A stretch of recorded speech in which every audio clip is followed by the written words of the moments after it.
Today's video is sponsored by Megalopolis, City of Collectibles. Megalopolis is your online source for all of the latest toys and collectibles, just like Power Rangers Lightning Collection from Hasbro. You can visit them online at megalopolis.toys or right on your smartphone through the brand new Megalopolis app. This app makes it even easier to browse the upcoming selection of toys, pre-order the latest items, grab the newest in-stock toys, and even check out the latest industry news. And hey, look, you can even watch Pixel Dan videos right there through the app. Megalopolis makes it easy for toy collectors. The app is available right now through Android and the iOS Apple Store, or again, you can visit them online at megalopolis.toys. Hey guys, I am Pixel Dan, and today we're going to be checking out one of the newest figures from the Power Rangers Lightning Collection. It's Kimberly, the mighty Morphin Pink Ranger. Now, you've probably seen some of my other Power Rangers reviews, but if not, make sure you check those out. I've actually been a big fan of what Hasbro is doing with the Lightning series, and since I'm kind of like an old school Rangers fan, like Mighty Morphin was like the one I really paid attention to, so I definitely have some nostalgia for that specific one. I've been pretty excited about these Lightning Collection offerings, specifically for the Mighty Morphin stuff, but across the board, these have been pretty great. But we're gonna go ahead and check out Kimberly here today. Of course, we've got the awesome window box that the Lightning Collection comes in with the amazing artwork on here. I absolutely love the packaging designs on these, how the Rangers helmets kind of bleed over onto the side of the box there. And then when you rotate that onto the backside, we just have a product image of Kimberly, her awesome bow and arrow weapon. So pretty cool stuff. So let's go ahead and get her ripped out of this box and get a closer look at the figure. All right, so let's go ahead and start by taking a look at the size of our Pink Ranger, where you can see if I bring in the tape measure here, she stands just shy of a full 6 inches. That's actually pretty good because the scale in this line is one of the things that I'm definitely pretty happy with so far. When you line her up standing next to the White Ranger, you can see that she's just a bit shorter than him, and she's much shorter than Lord Zed. So I really like that. I like that the characters seem to be proportioned correctly when compared to one another. So since the Pink Ranger here is our first of the female Mighty Morphin figures in the new Lightning Collection, it's nice to see that the proportions are a bit smaller as opposed to, of course, the male figures. That works out great. Height-wise, it looks really good. So overall, the colors look great. She's bright and colorful, exactly as she should be. Nice bright pink is used all around there. It is just kind of the same shade of pink all the way across. But there's some decent sculpted details in there as well. I like the little wrinkles and stuff you can see at the shoulders and kind of around the elbows and everything. So it does bring out like the folds in the uniform there that she's wearing. The white is nice and bright there as well, though if you come in on the diamonds on the chest, I definitely have a little bit of scratching on mine. You can see some of the paint is scratched off on that diamond on the front, but of course that could just be with my figure, may not be across the board. But for the most part, she looks very clean and really good. I like it quite a bit. The helmet does have a bit of a gloss to it, which is really nice. That's one thing I pointed out in the White Ranger review, that I liked how glossy the helmet was compared to the rest of the figure, because it made it look like it was made of that harder plasticky material that's got much more of a shine to it than, of course, the cloth outfit. I will say that her helmet doesn't seem to be quite as shiny as the White Ranger's. Maybe that's just my imagination, or maybe it's because the White Ranger also has that very vibrant gold, very shiny gold on the front of his that makes it look shinier, but I'm specifically looking at the white on the back.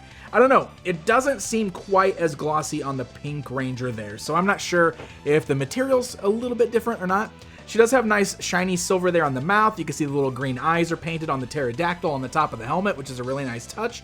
And if we get close in here with her morpher, which is on her belt there, see if we can get a good focus on that. You can see that it's painted pretty nicely. I mean, it's silver, it's got the red ring around the power coin, and the power coin, while it's very tiny, you can make out the distinct pterodactyl shape on there that you would know from the Power Coins. So it looks really cool, very cool, all around a very nice looking action figure. So one of the things I do want to talk about right out of the box is I've got a little bit of warping going on in the legs. I've messed around with it a little bit. I was posing her for pictures and everything, so it's not quite as bad now. I was able to straighten them out a little bit, but she does have a little bit of a bow-legged thing going on, which you can kind of see. Do you see how like the knees are almost bent outwards there? I mean, she looks like she got off of a horse. So she's got that kind of warping going on in the legs there. This is a bit sad because I can't really get her to stand with her legs close together. You can see how her legs don't really go quite in that position. And I bring that up specifically because the back of the box has her in a pose where her legs are kind of close together for that bow firing shot, and I really can't pull that off. It's like the legs are really just kind of bowed outwards there. So I don't know if that's just because of the way she was positioned in the blister bubble, but she does have a little bit of warping going on in the legs there. All right, let's go ahead and talk about the articulation on this figure. So that head is on a nice joint that allows her to look left and right and roll all the way around, but we've also got a hinge joint at the neck, so you got a great range of movement there. You can move the head up and down.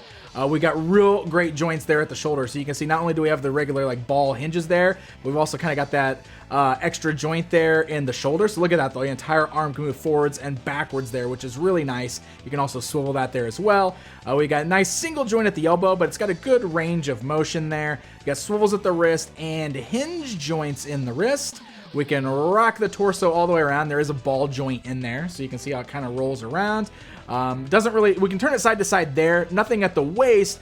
Instead, like her ab crunch is right there at her hips, in a sense. The skirt is a separate piece over the articulation, so you can see it does a good job of kind of hiding the articulation and everything. Actually makes it look a little more fluid as far as the design goes. I like that quite a bit. But we do have those nice ball joints there on the thigh, so legs can go outwards, forwards and backwards. You can see the skirt's soft and pliable, so it doesn't get in the way of the articulation. We can also swivel at the thighs. We got double joints at the knees for a really nice range of motion. You got the swivels at the boot cut, and then the ankles forwards and backwards, as well as rocking side to side, and they kind of got that little ratchet thing going on in there, so they click in place. So that's really good. You can get some really nice martial arts type poses out of her, which is exactly what you would want out of a Power Rangers figure, and she seems to stand nice and sturdy as well. So all in all, I'm pretty happy with the articulation here. All right, so Kimberly does come with a few interchangeable parts and accessories. So first of all, we can swap out her hands. We've got 4 hands total, so you can see right now I've got her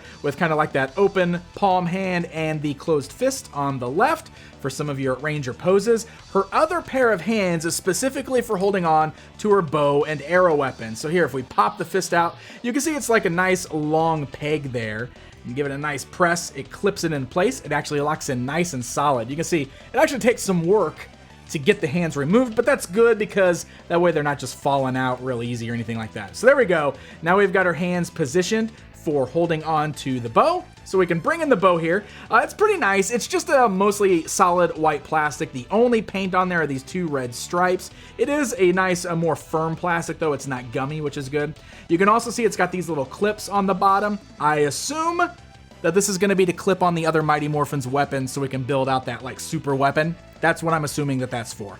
So her left hand here is positioned perfectly to hold onto the bow.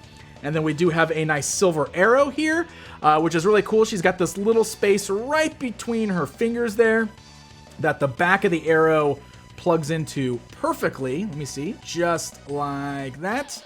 She gets a pretty good grip on it. The arrow is a little bent itself. It is made kind of a really soft plastic. You can see it's a little gummy, so you might have to stretch it out a bit. But yeah, she can hold on to that between her fingers there, so that way you can get your bow firing poses, which is really cool. And then of course she's also got this really neat kind of blast effect, which is her arrow being fired. And it's really cool because it's like that pink burst like we saw whenever she fired it in the show.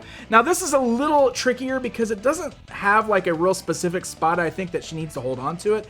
Basically, I think the trail here can kind of be positioned also between her fingers just like the arrow, but you gotta kind of mess with it a little bit to get it to stay in place. It's definitely doable, and it's a pretty neat effect when you get it in there, but like you can see the way I'm kind of struggling with it right now, like her fingers are a bit soft, and so they lose shape pretty easy. So getting it to stay in there we go. So you can get it positioned in there, and that way you can pose it as if she's firing it. I wish that locked in there a little tighter. That way it just wasn't so wobbly and it didn't feel like it was gonna fall out, because I have a feeling if you pose her like this on the shelf, this is gonna warp over time and it's gonna droop and it's gonna droop and it's gonna droop. So I wish that was a little sturdier, but aside from that, it's still a pretty fun effect. Now, in addition to the bow and arrow, she does also come with her cool little Ranger blaster, which is really cool. It's got that nice red and silver color. This is really cool. This hopefully will come with all the Mighty Morphin Rangers. And then she's got the little holster there at her side, so she can position it there, or she can hold it in her gripping hands. And then the very last thing she comes with is an interchangeable unmasked head. Let me show you that real quick. The head is just on a ball joint, so you can easily pop the helmet off. And we can take our Amy Jo Johnson, our Kimberly head, and we can pop it right on the body there. It's an okay likeness. I don't know. I don't quite get the Kimberly feel out of it. I don't think they're using the face printing technology on these. I'm not sure. Maybe they are. But it's not a perfect likeness. It's not bad. I don't know. It's just not something about it. I don't know. Something about it's not quite perfect. What I do like about the unhelmeted heads, of course, the helmet itself now just looks like her helmet. So you can always get that great pose with her like holding onto her helmet if you want to pose her with the helmet off. So there you go, my friends. There is a look at the Mighty Morphin Pink Ranger from the Power Rangers Lightning Collection. All in all, it's an okay figure. I don't love this one as much as I loved the White Ranger. Just little minor things with it, like kind of the gummier legs that caused the warping was a bit of a letdown. But you know, it's still a nice figure. The posing is really good. She's got nice articulation, and I am happy to be building out the Mighty Morphin team. I'm still looking forward to more of the Lightning Collection figures in this lineup, so pretty cool stuff. So, the Mighty Morphin Pink Ranger is part of the newest wave, which is just now starting to be spotted at stores, or head on over to this video's sponsor at megalopolis.toys for your Power Rangers Lightning Collection needs. Hey guys, thank you so much for watching. If you enjoyed this video, hit that like button, leave me a comment, and don't forget to subscribe. Until next time, my friends.